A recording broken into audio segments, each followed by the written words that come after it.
మిథున రాశి వారికి రాహు మహాదశ ఏ విధంగా యోగిస్తుంది అన్న విషయాన్ని మనం ఈ వీడియోలో పరిశీలిద్దాం.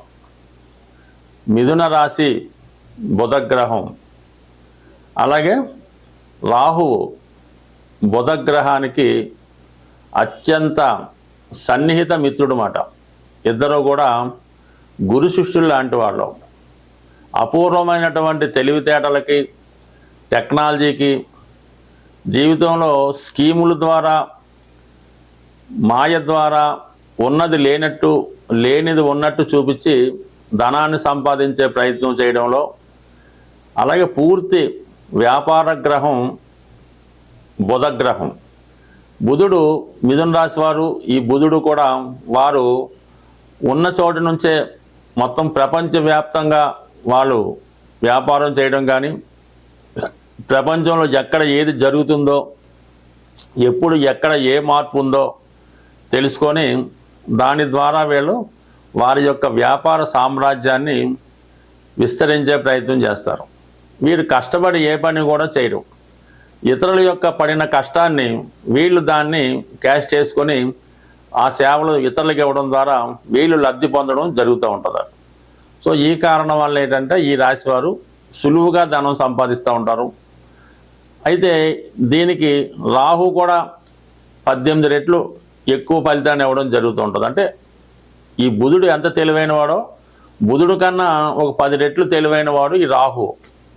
ఏదో చిన్న గుండు సూచన కూడా అది పెద్ద అణువాయుధంగా, అణ్వాస్త్రంగా క్రియేట్ చేసి ఒక 10 రూపాయలు దాన్ని ₹1,00,000 కూడా అమ్మే టాలెంట్ ఈ రాహుగ్రహానికి ఉండడం జరుగుతూ ఉంటుంది. ఈ ఇద్దరు యొక్క కలయిక వల్ల మరి ప్రస్తుతం పెద్ద పెద్ద కోటీశ్వరులు ఈ కంప్యూటర్ రంగంలో, ఈ సాఫ్ట్వేర్ రంగంలో మరి నెలకి కోట్లాది రూపాయల శాలరీ తీసుకున్న వాళ్ళైతేనే, వారి యజమానులు అయితేనే ఈ మిథున రాశిలో, ఈ మిథున లగ్నంలో జన్మించిన వారే ఉంటారు. వారి మీద కంపల్సరిగా ఈ రాహుగ్రహ ప్రభావం 100% ఉంటుంది. వీళ్ళు ఇప్పుడు డొనేషన్ చేసినా కూడా అది కోట్లలో ఉండడం జరుగుతూ ఉంటుంది. అలాగే వీళ్ళ లాభాలు కూడా ఆ విధంగానే ఉంటాయి. మరి మిథున రాశి వారికి వాటిలో ఉన్నటువంటి నక్షత్రాలు పరిశీలించినప్పుడు మృగశిర నక్షత్రం 3-4 పాదాలు, అలాగే ఆరుద్ర నక్షత్రం. ఆరుద్ర నక్షత్రం అంటేనే పరమశివుని యొక్క జన్మ నక్షత్రం. వారికి రాహు మహాదశలో జీవితం ప్రారంభమవుతూ ఉంటుంది. ఏదైనా ఒక డిస్ట్రక్షన్ తర్వాత జీవితంలో ఒక పెద్ద ఘోరమో, పెద్ద చికాకో, ఎవరైనా కొద్దిగా పెద్ద ప్రమాదం లాంటి ఇబ్బందులు జరిగిన తర్వాత జీవితంలో వీళ్ళు పైకి రావడం జరుగుతూ ఉంటుంది. ఈ ఆరుద్ర నక్షత్ర జాతకులు జీవితంలో ఘోరమైనటువంటి సన్నివేశాలు, చాలా భయంకరమైనటువంటి సిచ్యువేషన్స్ ఎదుర్కొని జీవితంలో సక్సెస్ సాధిస్తూ ఉంటారు. ఇక పునర్వస నక్షత్రం అన్నది మరి అందరికీ తెలిసిన విధంగా ఇది రాముల వారి నక్షత్రం. మరి వారి జీవితంలో కూడా రాహు అత్యంత ప్రధానమైన పాత్ర వహించడం జరిగింది. అయితే మరి అది రావణాసురుడే రాహు అవతారంగా, మరి అంటే శ్రీరాముల వారి యొక్క జన్మజాతకంలో 6వ స్థానం అన్నది ధనుసు రాశి, అందులో రాహు. ఆ కారణం వల్ల ఒక పండితుడైనటువంటి గొప్ప శత్రువు మరి రావణాసురుడు లాంటి నాయకుడిని ఎదుర్కోవడన్నాడంటే దానికి రాహువే రావణాసురుడు. అయితే మరి శ్రీరాముడు వారే ఒక విధంగా సూర్యుని యొక్క అంశగా మనం భావించవచ్చు. అది మీకు అందరికీ తెలిసిందే కదా, సూర్యచంద్రులనే ఈ రాహుకేతువులు పట్టి పీడిస్తుంటాయి కాబట్టి ఆ విధంగా అక్కడ జరిగింది. బట్ ఏదైనా మిథున రాశి వారికి జీవిత ప్రారంభంలోనే రాహు మహాదశ రావడం జరుగుతూ ఉంటుంది.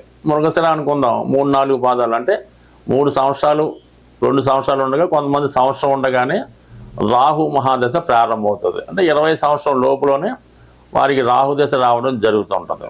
మరి ఈ సమయంలో రాహు మరి ఈ పిల్లవాడికి తల్లిదండ్రులకి దూరంగా పెరగడం కానీ, తల్లిదండ్రులు బాగా ధనవంతులైతే వీడిని ఏ హాస్టల్లోనో, ఏ అమ్మమ్మ గారింట్లో ఉండి చదివించడం కానీ జరుగుతూ ఉంటుంది. అంటే వీళ్ళు తల్లిదండ్రుల ప్రేమకి నోచుకోరు.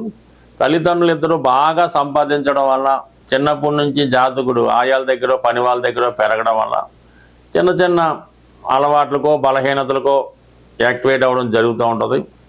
మరి సాధారణంగా వారి జాతకంలో శుక్రుడి యొక్క స్థితి కూడా అనుకూలంగా లేకపోతే చిన్నతనంలోనే ఏదో లవ్ అఫేర్లో పడడం, ఈ శృంగారపరంగా కోరికలు తీసుకునే ప్రయత్నం చేయడం, అంటే వీళ్ళు అతికి తెలివితేటలు ఇవన్నీ అబ్జర్వ్ చేస్తుంటారు. సో ఆ కారణం వల్ల అతి కఠినమైనటువంటి పర్యవేక్షణ క్రమశిక్షణ లేకపోతే ఈ మృగశిర నక్షత్రం మిథున రాశిలో జన్మించిన పిల్లలు సాధారణంగా బాల్యంలో చాలా మోడరేట్ లైఫ్కి అలవాటు పడి, అయితే భగవంతుడి దయ వల్ల వారి జీవితంలో ఇంచుమించుగా ఈ 18-19 సంవత్సరాల తర్వాత వచ్చే గురు మహాదశ జీవితంలో కొంత టైం వేస్ట్ అయినప్పుడు కూడా మళ్ళీ ఆ 16 సంవత్సరాలు జాతకుడిని మంచి స్థాయిలోకి తీసుకెళ్ళి దాని తర్వాత జీవితంలో వాడు స్థిరపడడం కామన్గా జరుగుతూ ఉంటుంది. ఏదన్నా బాల్యంలో రాహు అయిపోతేనే బెటర్. ఇంకా ఆరుద్ర నక్షత్రం అది పుట్టడమే రాహు దశలో పుడతారు.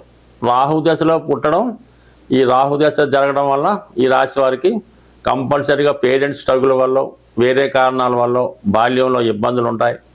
మదర్కి ఏదో హెల్త్ ప్రాబ్లం వల్ల, ఫాదర్ స్టెబిలిటీ లేకపోవడం వల్ల, ఇతని మీద సరైనటువంటి చర్య, సరైనటువంటి ఆదరణ, సరైనటువంటి క్రమశిక్షణ లేకపోవడం వల్ల 99% ఈ 10th క్లాస్ లోపే ఈ పిల్లలు బాగా ఇబ్బంది పడి ఏదో ఒక రంగంలో కాకుండా అటు ఇటు గ్రూపులు మారి సరైనటువంటి దారిలో లేక స్ట్రగుల్ పడడం జరుగుతుంది. ఎప్పుడైతే రాహు అయిపోయాడో ఆటోమేటిక్గా వాళ్ళ పేరెంట్స్ కూడా టైం బాగోవటం వల్ల ఈ పిల్లవాడి మీద కేర్ తీసుకొని అప్పటి నుంచి బాగా చదివించడం వల్ల వీళ్ళు కూడా మరి జీవితంలో సొంత ప్రాంతంలో కాకుండా విదేశాల్లో స్థిరపడుతూ ఉంటారు.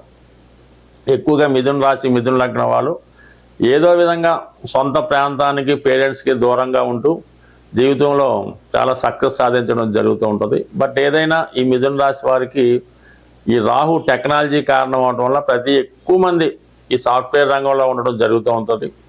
ఇది వాయుతత్వ రాశి అవడం వల్ల పెద్ద పెద్ద భారీ యంత్రాలకి రాహు కారణం అవడం వల్ల ఈ విమానాలు నడిపే ఏరోనాటికల్ ఇంజనీర్స్, ఈ పైలట్లో పెద్ద సంస్థల్లో జాబ్ చేస్తుంటారు వీళ్ళు. అంటే ఇక్కడైతే ఇండియన్ రైల్వేస్, లేదంటే ఇండియన్ ఎయిర్లైన్స్, ఈ ఫారెన్ ఎయిర్లైన్స్, ఆ విధంగా లేదంటే ఈ సాఫ్ట్వేరు. కొంతమంది బాగా ఈ సినిమా ఇండస్ట్రీలో ఎక్కువ యాంకర్లుగా, కెమెరామెన్లుగా ఎక్కువ ఈ మిథున రాశి వారు ఉంటారు. ఎక్కువ న్యూస్ రీడర్లుగా కూడా ఉండడం జరుగుతూ ఉంటుంది. అంటే వీళ్ళకి రాహుదే జరిగినప్పుడు ఈ ఏదో విధంగా వాళ్ళు ఎంత సామర్థ్యం ఉన్నా దాన్ని మించిన సామర్థ్యాన్ని వీళ్ళు ప్రదర్శించి చాలా వరకు వాళ్ళని గొప్పగా చెప్పుకునే ప్రయత్నం చేస్తూ ఉంటారు. అలాగే వీళ్ళు చాలా ఆడంబరంగా జీవించడం వల్ల చివరి జీవితంలో ధనం దాచుకోకుండా ఇబ్బంది పడడం జరుగుతూ ఉంటుంది. అలాగే కొంతమంది ఈ న్యూస్ యాంకర్లుగా, న్యూస్ రిపోర్టర్లుగా ఉంటారు. వీళ్ళు ఇతరులని బ్లాక్మెయిల్ చేసి వాళ్ళ దగ్గర మనీ తీసుకొని ఈ న్యూస్ వారికి అనుకూలంగా మార్చడం కానీ, లేదా లేని న్యూస్ని పదే పదే చూపించి వాళ్ళని ఏదో చిన్నపుచ్చే ప్రయత్నంలో వాళ్ళతో సెటిల్మెంట్ చేసి డబ్బులు లాగడం కానీ, మొత్తం మీద ఎవరికైనా ఏ లగ్నమైనా ఏ వృత్తిలో ఉన్నా వాళ్ళ మీద రాహుదశ, రాహు అంతర్దశ ప్రభావం ఉన్నప్పుడు వారు అవినీతి మార్గాల ద్వారా ధనాన్ని సంపాదిస్తారు.